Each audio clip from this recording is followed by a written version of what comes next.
Friends, if you want to watch super hit movie Paris, Texas in English, then you must like this video. If you are visiting our channel for the first time, don't forget to subscribe to our channel.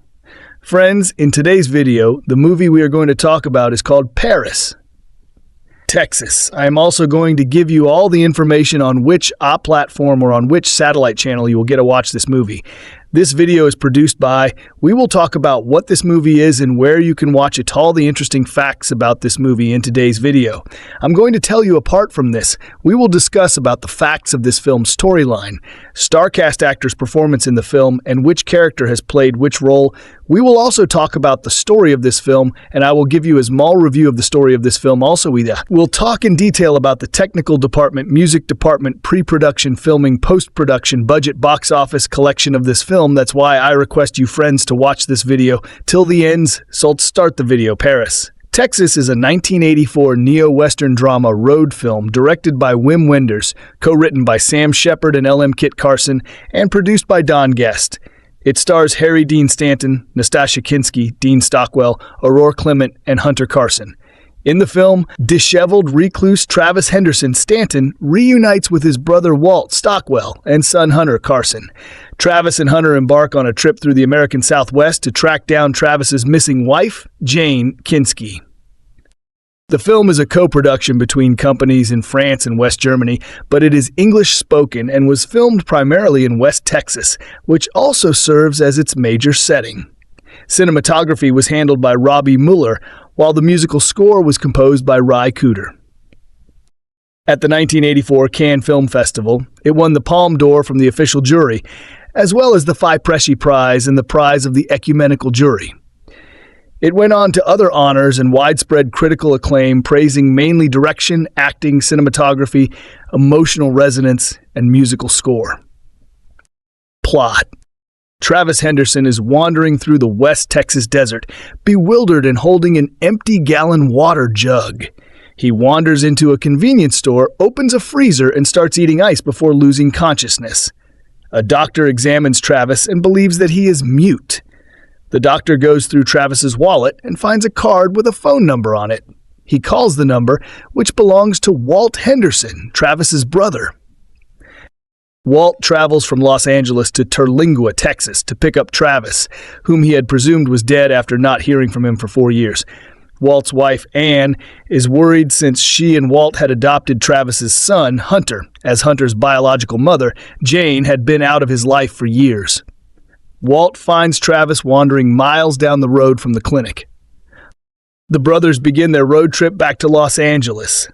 Walt grows increasingly frustrated with Travis's muteness and confronts him about his disappearance and abandonment of Hunter. At the mention of Hunter, Travis begins to cry, but still does not speak.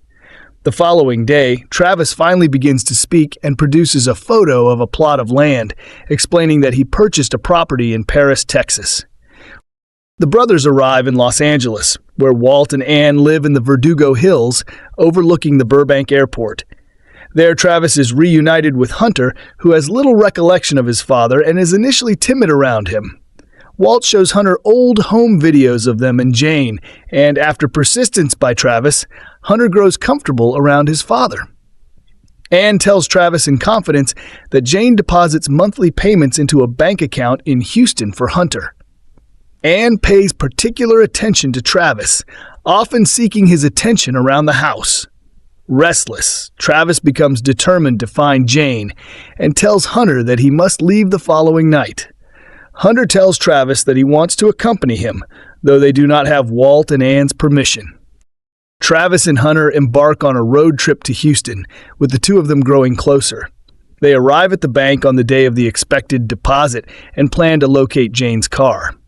Hunter spots Jane making a drive-in deposit, and they follow her car to a peep show club where she works. Travis goes inside while Hunter waits in the car. The peep show is designed so that customers sit on one side of a one-way mirror with a telephone intercom to the performer. When Jane enters the room, Travis becomes angry and berates her, then apologizes and leaves. The following day, Travis leaves Hunter at a hotel and goes to Jane's workplace. In Jane's room, he turns his chair so it faces away from her. On the phone, he tells her a vague story about a man and a younger woman who met, quickly fell in love with each other, got married, and had a child. Jane is initially confused but soon realizes that it is Travis. He tells her that after the child was born, the wife became irritable and enraged and yearned for an escape. She would have dreams about running naked down a highway, but just as she was about to finally leave, he would appear and stop her. The now alcoholic husband, fearing his wife's departure, tied a cowbell to her foot so he would be able to hear if she left in the night. On one night, the wife, having stuffed socks in the cowbell to muffle the sound, successfully snuck out, though the husband caught her and dragged her back home. He tied her to a stove with his belt and went to bed. When he woke up, the house was on fire, and the wife and child were gone. Jane turns the light off on her side and finally sees Travis. She expresses pain and regret over missing Hunter's childhood. Travis tells Jane that Hunter is in Houston waiting for her and gives her Hunter's room number. Jane and Hunter are reunited while Travis watches from the parking lot. Travis drives away crying. Cast: Harry Dean Stanton as Travis Henderson, Nastassja Kinski as Jane Henderson, Travis's wife, Dean Stockwell as Walt Henderson, Travis's brother, Aurora Clement as Ann Henderson, Walt's wife, Hunter Carson as Hunter Henderson, Travis's son, Bernhard Vicky as Dr. Ulmer, a doctor in Texas, Socorro Valdez as Carmelita, the Hendersons' cleaning woman, Tom Farrell as the Screaming Prophet, John Lurie as Slater, man at the bar of the Peep Show, Sally Norvell as Nurse Bibbs, a Peep Show worker. Production: Development West German director Wim Wenders had traveled to the United States and stated he wished to tell a story about America. The film is named for the Texas city of Paris, but not set there in any scene. Paris is where Travis thinks he was conceived and where he owns a vacant lot, seen only in a photograph, in which he intended to build a house and live happily with his family. It is used as a metaphor for that ideal life. Wenders had taken photographs like it while location scouting in the western United States earlier in his career, photographing locations such as Las Vegas and Corpus Christi, Texas. Screenwriter Sam Shepard met Wenders to discuss writing and/or acting for Wenders' project Hammett. Shepard said he was uninterested in writing Hammett, but they considered loosely adapting Shepard's Motel Chronicles and developed a story of brothers, one having lost his memory. Their script grew to 160 pages as the brother-brother relationship lessened in importance, and numerous endings were considered. Little of the funding for the project originated from Germany. The film shares similar traits to Wenders' 1974 film Alice in the Cities, Alice in Den Städten. Casting Harry Dean Stanton had appeared in 100 films before Paris, Texas, with small roles in Cool Hand Luke and a large part in Repo Man, which came out the same year as Paris, Texas. He embraced the leading part of Travis, saying, "After all these years, I finally got the part I wanted to play." However, Wenders also said Stanton was unsure of his part and the age disparity between himself and the younger Nastassja Kinski. He was 34 years older. Wenders stated he had discovered Dean Stockwell as he was prepared to quit acting, finding no desirable roles and considering beginning a career in real estate. Hunter Carson was the son of co-screenwriter L.M. Kit Carson and agreed to act while accompanied by his mother, Karen Black, who helped him memorize the dialogue. Kinski wrote a diary for the character Jane to develop her backstory, imagining her emigrating from Europe and getting more affection from Travis than she had from anyone. According to Stockwell, his character in early drafts was intended to travel with Hunter, Travis, and Ann before Ann turned back to Los Angeles and Walt became lost in the desert, paralleling Travis in the first scene. Stockwell and Aurora Clement's parts were later reduced. Filming. Wenders said the film, shot in only 4 to 5 weeks, with only a small group working the last weeks, was very short and fast. There was a break in shooting during which time the script was completed. Filmmaker Allison Anders worked as a production assistant on the film, while Claire Denny served as assistant director. Filming largely occurred in Fort Stockton and Marathon in the Trans-Pecos region of West Texas. The film marked Wenders' first time avoiding storyboarding completely, going straight to rehearsals on location before shooting. Shooting had already started in 1983 when the screenplay was still incomplete, with the objective of filming in the order of the story. Shepard planned to base the rest of the story on the actors' observations and their understanding of the characters. However, when Shepard moved on to another job, he sent Wenders notes on how the screenplay should end instead. Shepard credited Wenders and L.M. Kit Carson with the idea of a peep show and the story's final acts. At the request of Wenders, Shepard composed Travis's climactic monologue to Jane and dictated it over the phone to a secretary working on the film. The filmmakers opted not to portray a realistic peep show, as they needed a format that allowed for more communication between the characters. Kinski could not see anyone, only a mirror in the peep show scenes, and said this created a genuine feeling of solitude. Challenges arose when the film ran short of finances, but Wenders was encouraged when they completed the scene with Kinski, remarking, "It dawned on me that we were going to touch people in a big way. I was a little scared by the idea." Themes and interpretation. Robert Philip Kolker and Peter Beichen wrote the film presents the United States as a fantasy land, a place of striking images, a mise-en-scene of desert and city. Aside from the landscape, there are references to U.S. culture and film, and similarities to John Ford's 1956 film, The Searchers. Academic Roger argued there is a connection between the character of Travis and his surroundings observable on the ride to California. The character gradually moves from the desolate to civilization, and Travis continually tries to break away from this difficult transition. His vehicles of choice possibly also reflect his characterization, as his preferred rental car has a bump, and he switches to a clearly used 1958 Ford Ranchero for his return to Texas. Thomas Elsaesser observed that many of the journeys in Wenders' filmography are in search of a woman. In the case of Paris, Texas, this is with the aim of escaping her now in order to find her as she was then. Kolker and Bacon commented on the lack of touch or even emotional fulfillment between Travis and Jane at the end, aside from their faces merging in the glass and their discussions of their emotions.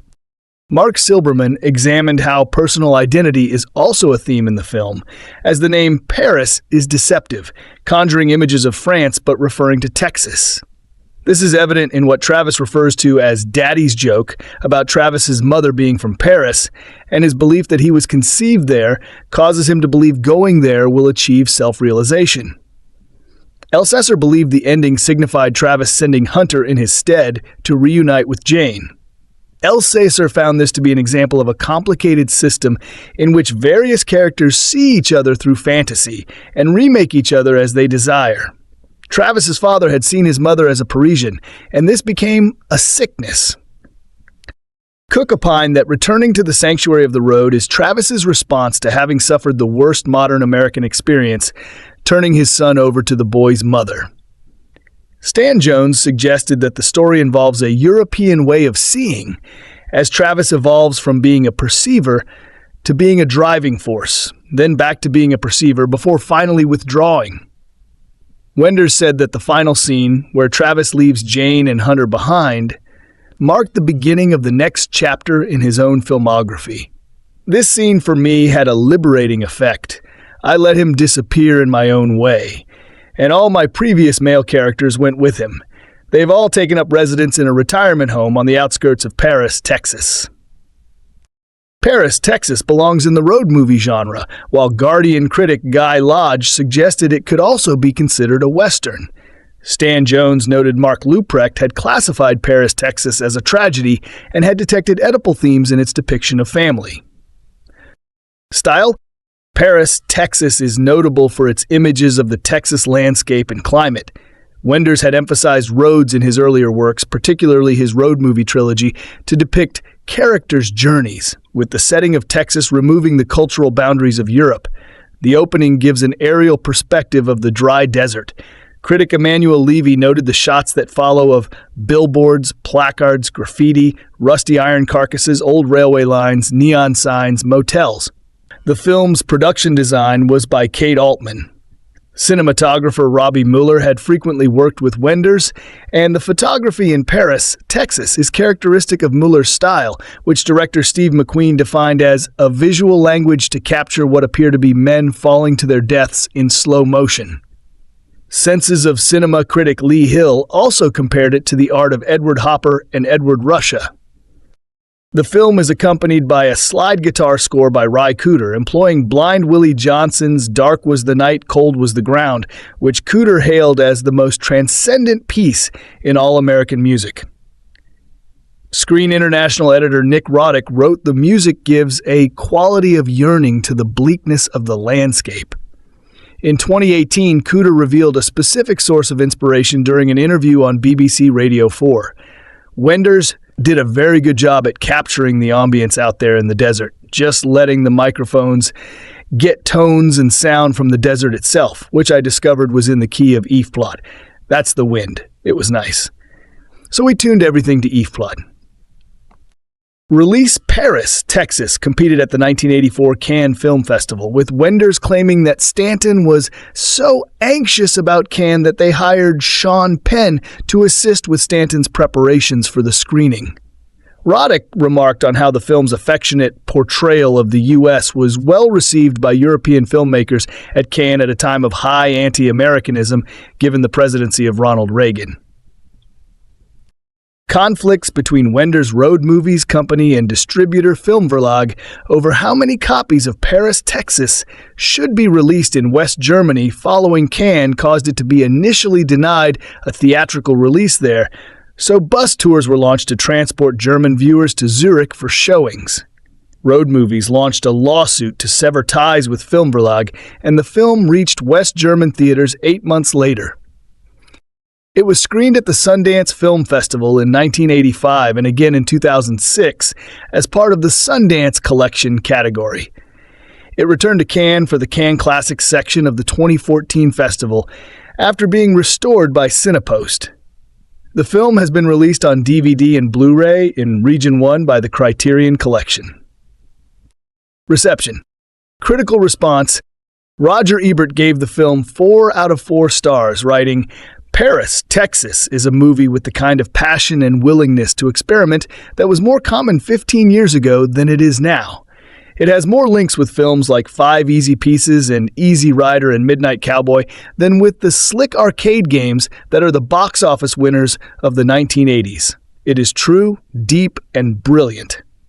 Variety's Holly Willis praised the cinematography and credited Wenders for a worthy European portrait of the U.S. Vincent Canby of the New York Times explained, "The film is wonderful and funny and full of real emotion as it details the means by which Travis and the boy become reconciled. Then it goes flying out the car window when father and son decide to take off for Texas in search of Jane." David Denby criticized Paris, Texas and New York, calling it lifeless and a fiasco. Texas Monthly boasted Paris. Texas was the hottest Texas town in France, noting Le Monde placed a rave review of the film on its first page. It has had an enduring legacy among critics and film aficionados as a cult classic. In 2015, Guy Lodge of The Guardian named it a favorite Palme d'Or winner, while Texas Monthly included it in its best Texas movies list for its depiction of Marathon, Texas. During the same year, Paris, Texas appeared on a posthumous list of Akira Kurosawa's 100 favorite movies. In 2016, Entertainment Weekly also included it in the 25 Best Texas Movies 56, while the Texas Observer critic Michael Agresta credited it with creating a certain flavor of Texas cool. However, that year the Hollywood Reporter argued its prestige had lessened somewhat, naming it the 44th Best Palme d'Or winner to date. On the review aggregator website Rotten Tomatoes, Paris, Texas holds an approval rating of 95% based on 58 reviews, with an average rating of 8.310.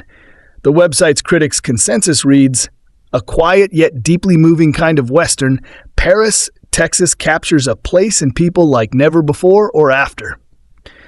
Metacritic, which uses a weighted average, assigned the film a score of 81 out of 100 based on 13 critics, indicating universal acclaim. Accolades. At Cannes, the film won 3 prizes: the Palme d'Or, the FIPRESI Prize, and the Prize of the Ecumenical Jury.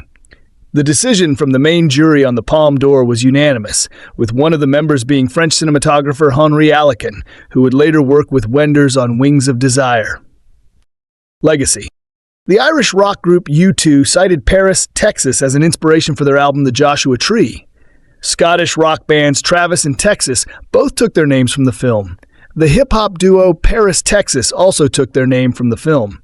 The name of the 2024 album Paris, Paris, Texas, Texas by Maurice, Glass, and Pardo serves as a reference to the film as well. Musicians Kurt Cobain and Elliott Smith have said this was their favorite film of all time.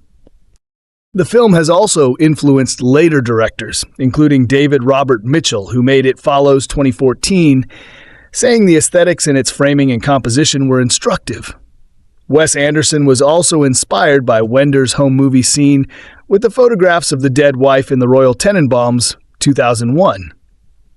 Sam Mendes, director of American Beauty, 1999, Skyfall, 2012, and 1917, 2019, also cited it as a major inspiration for his films, describing it as one of his seminal film moments.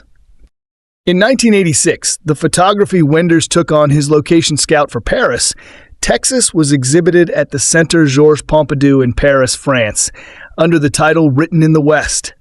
In 2000, these were published in a book also titled Written in the West, with additional material in Written in the West, revisited in 2015. A man walks alone in the desert. He has no memory, no past, no future. He finds an isolated settlement where the doctor, another exile, a German, makes some calls. Eventually, the man's brother comes to take him back home again. Before we think about this as the beginning of a story, let's think about it very specifically as the first 20 minutes of a movie. When I was watching Paris, Texas for the first time, my immediate reaction to the film's opening scenes was one of intrigue. I had no good guesses about where this movie was headed, and that in itself was exciting. Because in this most pragmatic of times, even the best movies seem to be intended as predictable consumer products. If you see a lot of movies, you can sit there watching the screen and guessing what will happen next and be right most of the time. That's not the case with Paris, Texas. This is a defiantly individual film about loss and loneliness and eccentricity. We haven't met the characters before in a dozen other films. To some people, that can be disconcerting. I've actually read reviews of Paris, Texas, complaining because the man in the desert is German and that another character is French. Is it written that the people in movies have to be Middle Americans, like refugees from a sitcom? The characters in this movie come out of the imagination of Sam Shepard, the playwright of Rage and Alienation, and Wim Wenders, a West German director who often makes road movies, in which lost men look for answers in the vastness of great American cities. The lost man is played this time by Harry Dean Stanton, the most forlorn and angry of all great American character actors. We never do find out what personal cataclysm led to his walk in the desert. But as his memory begins to return, we learn how much he has lost. He was married once and had a little boy. The boy has been raised in the last several years by Stanton's brother, Dean Stockwell, and sister-in-law, Aurore Clement. Stanton's young wife, Nastassja Kinski, seems to have disappeared entirely in the years of his exile. The little boy is played by Hunter Carson, in one of the least affected, most convincing juvenile performances in a long time. He is more or less a typical American kid, despite the strange adults in his life. He meets Stanton and accepts him as a second father, but of course he thinks of Stockwell and Clement as his family. Stanton has a mad dream of finding his wife and putting the pieces of his past back together again. He goes looking and finds Kinski behind the one-way mirror of one of those sad sex emporiums where men pay to talk to women on the telephone. Paris, Texas is more concerned with exploring emotions than with telling a story. This isn't a movie about missing persons, but about missing feelings. The images in the film show people framed by the vast, impersonal forms of modern architecture. The cities seem as empty as the desert did in the opening sequence. And yet this film is not the standard attack on American alienation. It seems fascinated by America, by our music, by the size of our cities, and a land so big that a man like the Stanton character might easily get misplaced. Stanton's name in the movie is Travis, and that reminds us not only of Travis McGee, the private eye who specialized in helping lost souls, but also of lots of American westerns in which things were simpler and you knew who your enemy was. It is a name out of American pop culture, and the movie is a reminder that all three of the great German New Wave directors, Herzog, Fassbinder, and Wenders, have been fascinated by American rock music, American fashions, American mythology. This is Wenders' fourth film shot at least partly in America. The others were Alice in the Cities, The American Friend, and Hammett. It also bears traces of Kings of the Road, his German road movie in which two men meet by chance and travel for a time together, united by their mutual inability to love and understand women. But it is better than those movies. It's his best work so far, because it links the unforgettable images to a spare, perfectly heard American idiom. The Sam Shepard dialogue has a way of allowing characters to tell us almost nothing about themselves, except for their most banal beliefs and their deepest fears. Paris, Texas is a movie with the kind of passion and willingness to experiment that was more common 15 years ago than it is now. It has more links with films like Five Easy Pieces and Easy Rider and Midnight Cowboy than with the slick arcade games that are the box office winners of the 1980s. It is true, deep, and brilliant. After walking through desolate valleys, driving across empty highways, and navigating the claustrophobic indifference of Houston's skyscrapers, the long journey in Wim Wenders' Paris, Texas, reaches its destination in a peep show called the Keyhole Club. Inside, a husband and wife, estranged for several years, sit opposite each other, separated by a one-way mirror. They talk by phone in a scene recalling a visitor to a prison. But it's not the wife, the object of the peep show, in prison. It's the husband, whose failure to process his wife's autonomy sent him spiraling. Wenders shoots the husband's distanced third-person retelling of the marriage's explosion in a long, eviscerating monologue, aided by the poetry of Sam Shepard's words, exquisite compositions by cinematographer Robbie Mueller, and a career-best performance by Harry Dean Stanton. Part confession, part apology. The speech supplies an overwhelming emotional release after 2 hours of silence, pain, and searching. With the film earning Wenders notoriety that elevated his status as an international auteur, including the Palme d'Or at the Cannes Film Festival in 1984, Paris, Texas goes beyond the wandering, existential uncertainties and unresolved tensions of the director's career to this point. It transcends his usual road movie archetypes and pressing alienation, and it enters the realm of an almost mythic quest for healing and reconciliation after the emotional fallout of masculine violence. Stanton plays the amnesiac Travis, who trudges out of a middle-of-nowhere Texas desert with the telephone number for his brother Walt, Dean Stockwell, in his wallet. Walt and his wife, Anne Aurore Clement, have watched over Travis's young son, Hunter Carson, for the last 4 years. Ever since Travis's wife, Jane, Nastassja Kinski, Hunter's mother, disappeared for reasons that remain unexplained until the final scenes. Travis's mind has been wiped away, and he returns, unable to speak and barely aware of his former life. Walt drives out to recover his brother and bring him home to Los Angeles. Travis is reconnected with Walt as a brother and Hunter as a son, though their familial bond remains uncertain until a vital scene where Walt puts on a Super 8 home movie. The projected image features Walt and Anne visiting Travis and Jane several years earlier. The scene shows Travis and Hunter watching the home movie together, each remembering that they used to be part of the same family. Travis regards Hunter with a smile of faint recognition. Hunter looks at Travis, and both process what they see on the screen and associate their former familial roles with the person seated next to them. They remember, albeit tenuously. From this point forward, Paris, Texas becomes a search through memory and time to re-establish the brotherhood between Walt and Travis, the father and son bond between Travis and Hunter, and eventually reconnect Hunter with Jane. Apart from its sheer emotional resonance, many critics and scholars have discussed Paris, Texas, and most of Wenders' work as an ongoing conversion between one film and the next. Alexander Graf calls the director's career an experiment in progress, even though the form of presentation in the individual films may vary or seem to build thematic blocks. A larger conversation about where Paris, Texas falls in terms of Wenders' development at this point in his career is certainly warranted. Its most immediate predecessor, the film-savvy The State of Things, 1982, found Wenders exploring whether a film could work and whether a story could be told with the space between images. About a film crew in Portugal that runs out of money and film stock, The State of Things finds the crew spinning their wheels about what to do next. The film is widely interpreted as a reaction to Wenders' experience shooting Hammett, 1982, in Hollywood for the micromanaging producer Francis Ford Coppola, who demanded that the script be rewritten mid-production. Wenders lamented the experience, prompting him to leave the U.S. for Europe to make The State of Things while Hammett was on hiatus. But that film only brought him to what he told Catherine Diekman was a dead end. Feeling lost in limbo and searching for a way out of a personal prison resonated with Wenders, so he sought to make a film that went somewhere. Each of the 10 features he had directed before Paris, Texas, was concerned with the theme of characters searching for themselves, epitomized by his Road trilogy that consisted of Alice in the Cities, 1974, The Wrong Move, 1975, and Kings of the Road, 1976.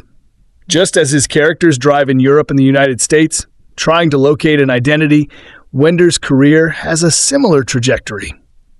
Read any biography of Wenders, or regard his output as a filmmaker and artist, and you see the varied artistic projects and brief identities he has occupied in short bursts over his 5-decade career. He was born in Dusseldorf, Germany, in 1945, and his journey ever since has been that of a nomad, alternating his home between Germany, where he emerged as part of the new German cinema movement of the 1970s, then to Japan, Cuba, and the U.S. Besides filmmaking, he has explored photography, installation art, music videos, and commercials. Although he was among the international film community's most treasured artists through the 1970s and 1980s, his output became more erratic and less cohesive as the years passed. In his 70s, as of this writing, he continues making documentaries and features. And though his output has been steady, his last project to earn widespread praise and attention before the Oscar-nominated Perfect Days 2023 was Buena Vista Social Club 1999. Still, he keeps searching. Whereas many of Wenders' characters also search but never seem to get anywhere, Paris, Texas supplies a debatable exception. The film was conceived between Wenders and the multi-hyphenate Sam Shepard during the director's time in Hollywood, a 4-year period between 1978 and 1982 when Wenders had been planning Hammett. Wenders wanted Shepard to play Dashiell Hammett in his movie, but Shepard had other commitments. Instead, the director began discussing a different project with the actor, poet, playwright, and screenwriter. From the set of Paris, Texas in 1983, Wenders told journalist Melinda Camber Porter that he had long admired Shepard, whom he saw as someone searching for something in America. Just as Wenders had made several films about seeking answers about identity, home, and love in European cinema, Shepard seemed to be on a similar path with Motel Chronicles, a collection of prose and poems that inspired the film. A piece about a man who stands on the edge of a highway, staring at his suitcase, wondering if he should keep anything from it, only to set the suitcase on fire and walk into the desert, provided a launch pad for Wenders and Shepard. Following the tradition of Europeans who go west to find truth, Wenders discovered that an even more specific search took place in America. America was not a unified whole, and part of the country's mythos was rooted in searching the West for answers, following romanticized notions instilled by the U.S. government and implemented by pioneers, settlers, and cowboys. Wenders and Shepard had been confronted with the notion that such searching was a continuous, never-ending journey that rarely ends in a resolution. In their collaboration, they resolved to make a film that confronted the false promise of the mythological Western frontier, and to a more significant extent, how those precepts play out in the relationships between men and women, specifically in Travis's marriage to Jane. But contrary to their initial idea, both sought to tell a story that ends with Travis finding some answers, a sharp contrast to the films thus far in Wender's body of work. Shepard delivered the script, which was poised for a 10-week shoot in Texas under Wender's production company, Road Movies. But after 3 weeks of shooting, Wenders had grown disenchanted with the story. According to LM Kit Carson, whose son played Travis's boy, Hunter, Wenders had wanted to rethink the final two-thirds of the script completely. However, by the time he realized this, Shepard was in Iowa shooting Country, 1984, for Touchstone Pictures. Wenders and Shepard had tried working long distance, with Shepard dictating scenes over the phone in late-night conversations, but that process was slow. Carson, a screenwriter who had just completed work on Jim McBride's 1983 remake of Breathless, helped reshape the later sections of Paris, Texas, while Shepard wrote the dialogue for crucial scenes, such as Travis's monologue to Jane. Fortunately, Wenders usually shot in sequence, believing that making films is about two different films, the one described in the initial script that you intend to make, and the one that emerges after the realities of shooting change your well-laid plans. Meaning, Wenders found his story in the process of making and telling it, and by shooting chronologically according to the script, he could adjust as he went. With Shepard giving his blessing to Carson to rewrite the ending, Wenders and his new writer set about rethinking the film while keeping investors at bay and the crew from becoming disenchanted by the chaos. But with the production progressing and money being tight, every night was a race, with Carson and Wenders discovering what would be shot the next day. Meanwhile, Stanton took his dinners in Carson's hotel room to find a groove with Carson's son, so the on-screen father-son pair would feel natural. Their time together resulted in a comfortable, charming on-screen rapport between the two.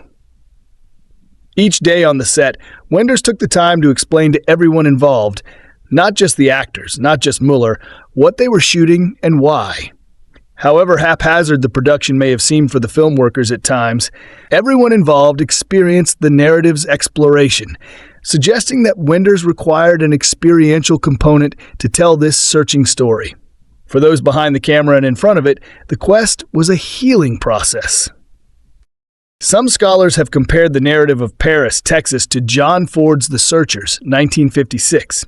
In their book, The Films of Wim Wenders, Cinema as Vision and Desire, Robert Philip Kolker and Peter Beichen write that Wenders' film is a response to the questions raised by Ford's film. Initially, the similarities are unmistakable, with Travis and John Wayne's Ethan Edwards emerging from the desert to reconnect with their estranged families. Both characters spend much of the middle of their respective films on a journey with a much younger counterpart, Travis with Hunter and Ethan with Martin, Jeffrey Hunter. Both missions involve finding a young woman who disappeared after a violent encounter. Jane left after Travis's violence sent him spiraling. In Ford's film, Ethan's niece Debbie, Natalie Wood, has been taken by Comanche raiders, so he sets out to rescue her. Both Jane and Debbie have since resigned themselves to another life of implied sexual servitude, the former in service at a peep show, the latter made one of the wives of the Comanche chief. In the end, though Travis and Ethan arrive at their intended destinations to recover their lost women and return them to their families, neither man can fully embrace the domestic lifestyle that their journey seems bent on restoring. Upon returning Debbie to her family, Ethan lingers at the doorway in a famous silhouette before returning to the desert. Travis, too, leaves his wife and child after reuniting them. However, Travis has much more to reconcile than Ethan, and Wenders is more willing to confront his protagonist's flaws directly than Ford would or could in 1956. Ford portrays Ethan's racist anger toward Comanches and his fear that Debbie will be subjected to miscegenation. These obsessions bring Ethan to the brink of killing his niece when confronted with her in the finale. Ethan protects the solidarity of the Frontier family, even though he cannot return to them in the end. Knowing he has these volatile prejudices inside him, he departs. Similarly, Travis leaves after he rebuilds the connection between Jane and Hunter. But his reasons for leaving are more complicated, with Wenders and Shepard questioning the role of the family patriarch who enforces his power position with violence. In Travis's famous monologue to Jane at the Keyhole Club, Travis openly reconciles with his irrational jealousy and suffocating possessiveness over Jane. He remembers that Jane seemed dissatisfied with him, particularly during her postpartum depression, and he responded by physically restraining her in their home in a scene of domestic violence. She set fire to their trailer home, took Hunter, left the child with Walt and Anne, then disappeared. More than Ethan, Travis acknowledges that his expectations of Jane were unfair and that he had an unhealthy amount of love, dependence, and possessiveness toward her. In this sense, Paris, Texas is as much about Travis reaching Jane as the destination as it is about escaping the old version of himself. Travis's memory of past events occurs through several filters and barriers, making his reconciliation indirect. In physical terms, Travis and Jane sit in opposite rooms in the peep show parlor, separated by the one-way mirror. She cannot see Travis at first, and Travis turns his chair the other way when he speaks, the shot capturing both facing the same direction. Jane hears his voice on an intercom as Travis speaks into a telephone receiver. The setting feels like a confessional, juxtaposed with the activities that usually take place here. Moreover, Travis talks in the third person, beginning his monologue, "I knew these people. These two people. They were in love with each other." Perhaps separating himself from his memories allows him to process better what remains unhealed.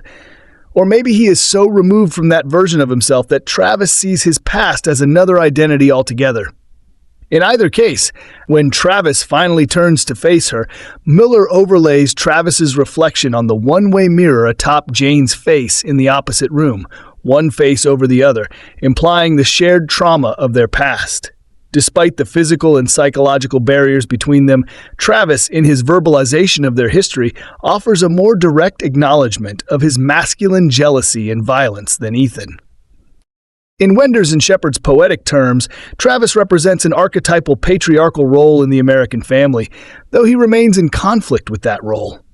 The incongruous title emphasizes Travis's inner conflict by remarking on the cultural ties with Paris, as in the capital of France and the city in Texas. In their romantic associations, the two locations could not be more different. The idea of Paris is feminine, sensual, and distinctly European. Texas, meanwhile, conjures images of cowboy iconography, conquering the frontier, and a masculine brand of the American identity.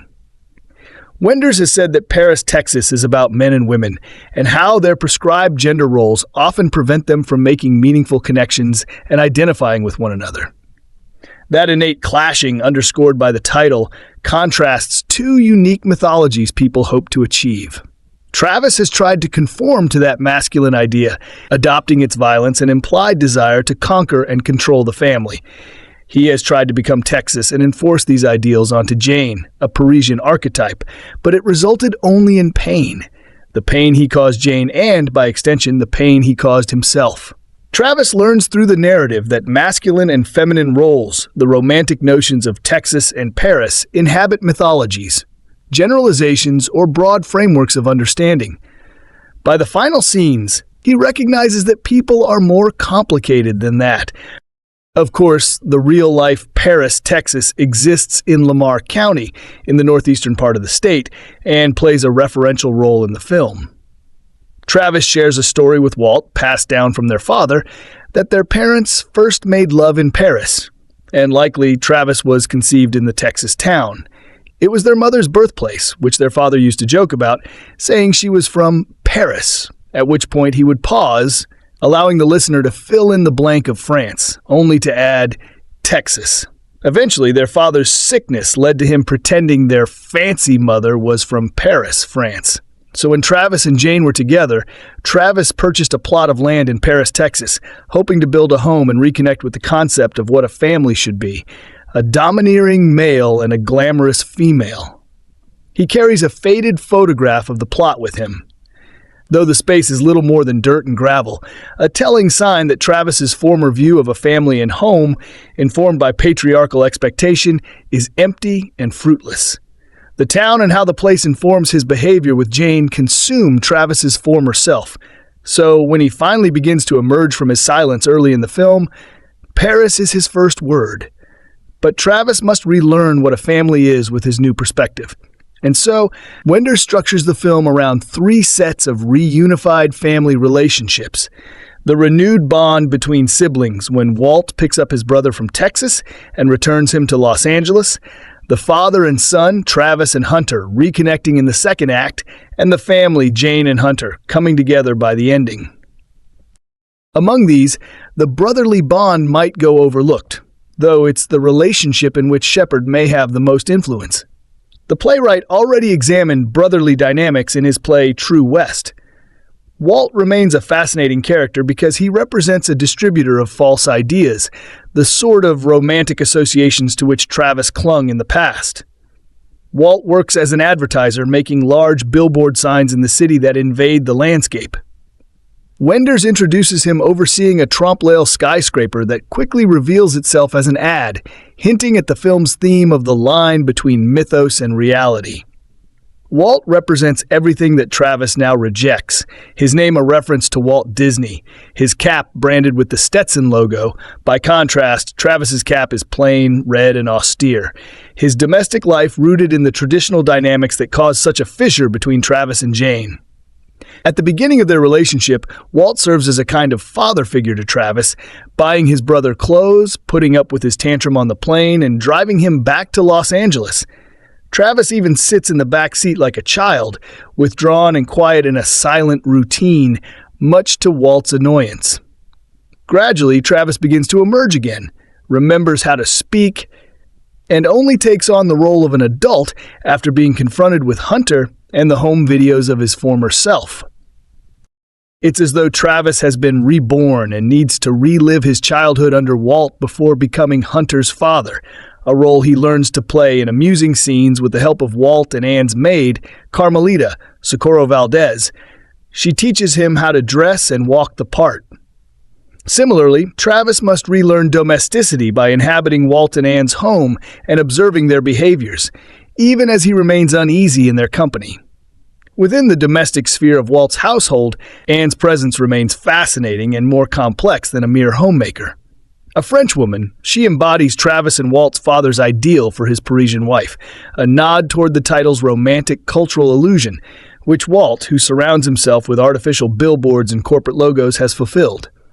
However, her roles as wife and mother are questioned, or at least tested, by Travis's return and reclamation of Hunter, a movement to restore Travis's family, but a collapse of the billboard-like artificiality of Walt and Anne's. She seems to recognize more than Walt how their marriage hangs by the thread of Hunter's presence, allowing them to carry on the charade. It's no wonder that when Travis and Hunter take to the road to find Jane, Walt and Anne all but disappear from the film, apart from Hunter's brief call home to explain their trip. The scenes between Travis and Hunter show a cute and endearing bond, though Travis's slow adoption of his fatherly role necessitates Hunter to guide him through the vastness of the landscape. A spiritual and geographical navigator, the Star Wars and NASA-obsessed child shares facts about the limitlessness of space and time, yet he offers direction to Travis more than once. "Left, Dad," says Hunter, when Travis finds himself at a literal crossroads. Moreover, Wenders and Muller often situate Hunter in the center of a shot or a position of authority next to the recessive Travis. One scene even features Travis lying down on a couch while Hunter sits next to him in a chair, mirroring the analyst-patient dynamic.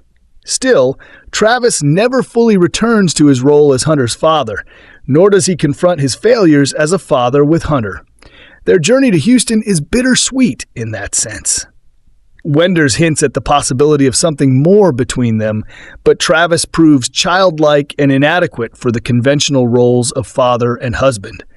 Even though he restores himself to adulthood by recounting to Jane the failures of their marriage, how he tied a cowbell to her and chained her to the stove, he cannot restore himself to Hunter and Jane once they are reunited.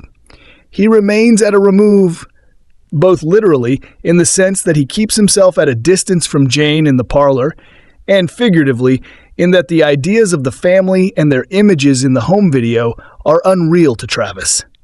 His guilt and shame over his past actions and his understanding of his limitations as a human being lead to Travis becoming whole by recognizing his prescribed role in the patriarchal family and removing himself from it so as not to repeat past traumas.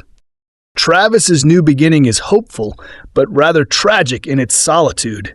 Few actors could capture the character's heroic yet aching willingness to remove himself from the domestic space as the then 58-year-old Stanton, who called Paris, Texas, his favorite of his performances. Before Wenders cast him as the lead, Stanton had spent over a quarter-century playing minor roles in iconic Hollywood films. You see him as the folk-singing prisoner in Cool Hand Luke, 1967, or a rugged cowboy in Sam Peckinpah's Pat Garrett and Billy the Kid, 1973. He made his mark in genre films with memorable turns in Ridley Scott's Alien, 1979, John Carpenter's Escape from New York, 1981, and Christine, 1983. He would go on to work with masters from Martin Scorsese to David Lynch to Terry Gilliam, though rarely did he play the lead. But his long, weathered face and wounded eyes could never have been replicated by another actor, nor could Travis's determined walk and eager, desperate looks toward the horizon in the first scenes. Opposite him, Wenders cast Kinski, the German actress he discovered for a role in his 1975 feature Wrong Move. Though her role in Paris, Texas may seem limited, her character's presence throughout the film is deeply felt on Stanton's face. However, upon reflection, perhaps Wenders and his writers too easily pigeonholed Jane in the Freudian mother whore stereotype for a film asking questions about gender roles. The other major star of Paris, Texas, is Wenders' longtime collaborator Robbie Muller, the Dutch cinematographer whose approach never calls attention to itself, yet finds painterly beauty in natural light, expansive compositions, and cityscapes. Besides his long collaboration with Wenders, which includes the Road trilogy, The American Friend, 1977, Until the End of the World, 1991, and others, Muller worked repeatedly with Jim Jarmusch and shot some of the best films by William Friedkin. To Live and Die in L.A., 1985, Lars von Trier, Breaking the Waves, 1996, and Michael Winterbottom, 24-Hour Party People, 2002. But his partnership with Wenders remains central, calling attention to the vastness of the open road and philosophical underpinnings of the director's work. My stories start with places, cities, landscapes, and roads, said Wenders, and Muller captures characters within these surroundings, accented by road signs, streetlights, and skyscrapers that reflect the symbolic yet often broken-down worldview Travis maintains after returning to civilization. A recurring visual motif in the film finds Muller observing fiery sunsets that give way to the artificial hum of fluorescent lights. An apt metaphor for the burning inside of Travis that rejects the falsely glowing pretense of the gender roles in the traditional American family. From Stanton's initial appearance in the desert, walking purposefully toward his reconciliation, albeit almost unconsciously, to the final moment when Travis leaves his wife and son and then sets on the road for a new beginning, Paris, Texas feels rooted in movement. It is a movement away from the patriarchal traditions of the American myth, which were reinforced in the 1980s by Reaganism and increased conservatism, even though the on-the-road setting brings to mind American literature from John Steinbeck to Jack Kerouac. It is an assessment and critique of those American mythologies. Still, it is also a wholly American piece of storytelling in that the country's ethos is rooted in self-discovery and redefinition. Then again, Wenders underscores that themes so often associated with American storytelling have been instilled in his European projects, suggesting the ideas behind Paris, Texas, may be more universal than they seem. Beyond its philosophical, psychological, and ideological implications, Wenders and Shepard tell a story that shreds the emotions, leaving the viewer as raw and wounded as Travis, if also as hopeful as his faint smile as he sets out away from his wife and child to reconcile with himself. Paris, Texas Review. After almost 40 years, Wim Wenders' Euro-Americanist masterpiece Paris, Texas feels as richly mysterious and mesmeric as ever. an outsider's connoisseur perspective on the U.S., with its wailing, shuddering slide guitar by Ry Cooder, which became as much of an instant classic as Ennio Morricone's theme for The Good, the Bad, and the Ugly. It mimicked the desolate beauty of the Texas desert and the micro-landscape of the star's own weather-beaten face. He was, of course, the unforgettably gaunt and haunted Harry Dean Stanton, who, at 58 years old and after a lifetime of self-effacing supporting roles, suddenly leapfrogged mere star status to become an icon. Paris, Texas is a beautiful-looking, beautiful-sounding film, although I have to confess to being unsure about the ending. Reportedly one of a number considered by Wenders and his co-screenwriters Sam Shepard and L.M. Kit Carson. However, when I first saw it, I was hugely relieved about the way it turned out for Nastassja Kinski. I had been very worried about a sudden final reappearance from Slater, the sinister, tough-looking guy that runs the Peep Show, played by Jarmusch regular John Lurie. Stanton is Travis, a disheveled guy seen at first walking surreally alone through the parched West Texas desert in a shabby suit and tie, mute and clearly in some traumatized state, agonized by a secret history of guilt and shame. Finally, he is picked up by his long-suffering brother Walt, a wonderful performance from Dean Stockwell. Walt has, these 4 years, been looking after Travis's infant son Hunter Carson, son of the writer, after Travis suddenly vanished at the same time as his wife Jane Kinski. What the hell has been happening all this time?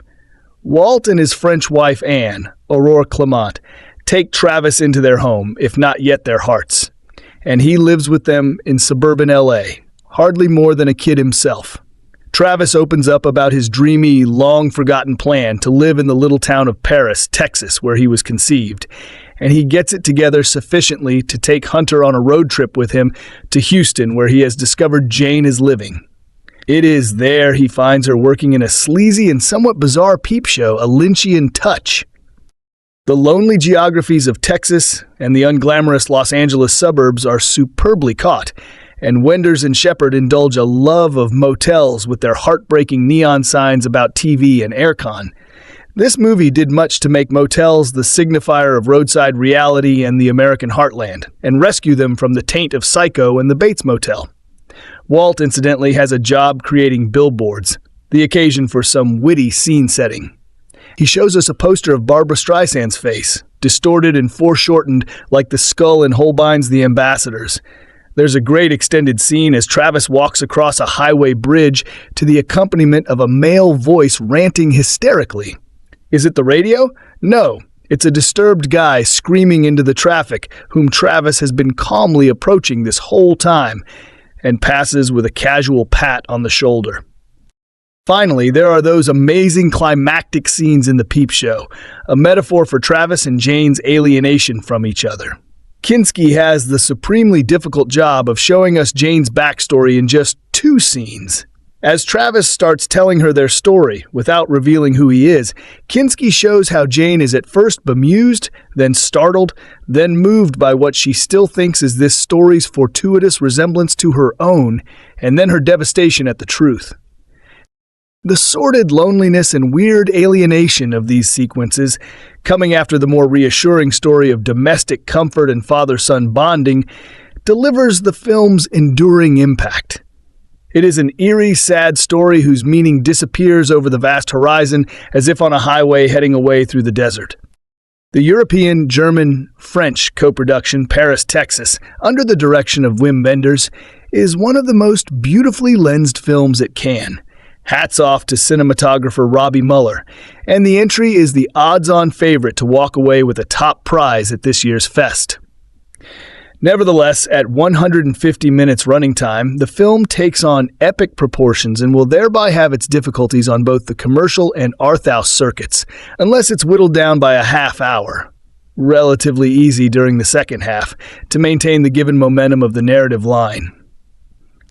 Wenders practically delivered the print to the projectionist from the laboratory, and it's reliably reported that the original footage ranged in the area of some 5 hours. Cutting it this close was probably not all that necessary in view of the long weeks he was taking to edit the print, but such timing is of the essence at Cannes. This is the best Wenders film since In the Course of Time, aka Kings of the Road, 1976, with which it has definite affinities. And one should add that finally a European director, living since 1979 in the States, has successfully interpreted America in English for the American arthouse trade. Given half a chance, he could have done the same with Hammett, 1982, which cost him 4 years of his creative energies and left little behind except bitter memories. It thus appears that Wenders and his German-American producer, Chris Severnich, have now evened the score. Paris, Texas is a road movie, an odyssey, if you will. It's a man's journey to self-recognition, following the ancient formula that has its fulfillment when the awaited deed is done, with or without moral implication. In this case, a young boy of 8 is reunited with his mother. That part of the tale is the least interesting, however. What really impresses is the vision of writer-playwright Sam Shepard, upon whose Motel Chronicles short stories the original script was inspired and partially based. If Wenders had stayed close to this inspirational origin, he might have created a masterpiece on the contemporary American experience. Instead, he has dipped into occasional maudlin sentimentality and cliched kid-pick routine, too much in this overdrawn version to produce both a critical and commercial winner. All the same, the Con Cut will please European crowds with their own vicarious views of American life and times. One will have to wait and see if a new cut hits Yank screens. Pick is the story of a man wandering aimlessly along the Texas-Mexican border. When he collapses from exhaustion, a clinical doctor finds a name and address in his pockets and calls the patient's brother to determine that Travis has been missing for 4 years. Travis's brother in Los Angeles, Walt, conveniently married to a French woman, is a billboard artist who took in the hero's boy 4 years ago when the mother literally left him on their doorstep. Now that Travis is back in the picture, he makes the trip to LA. Reluctantly but surely, he decides to win back the love of his son. Once he has done so, the pair's then off to Houston to find the missing mother, who works in a Lonely Hearts kind of strip joint for lonely individuals with a preference for talking over gawking. Soon the son is reunited with his mother in a modern Yankee-style skyscraper motel. Travis, however, is mysteriously off in his pickup truck at the close, apparently full aware that amnesia victims or social dropouts don't have such fortunate rolls of the dice, even in films. Still, this need not be a factual film. European parables on the States are as legitimate as American metaphors about the continent. What Wenders is apparently trying to say is that alienation and existential angst are just about the same on both sides of the Atlantic. Paris, Texas, as even the title hints, equals Europe, USA. It's indeed a beautiful film, one that will surely convince doubters that Muller is one of the cinema's best cameramen. He gives the story a surface polish that hints of Edward Hopper and George O'Keeffe Americana paintings. Some images are positively breathtaking.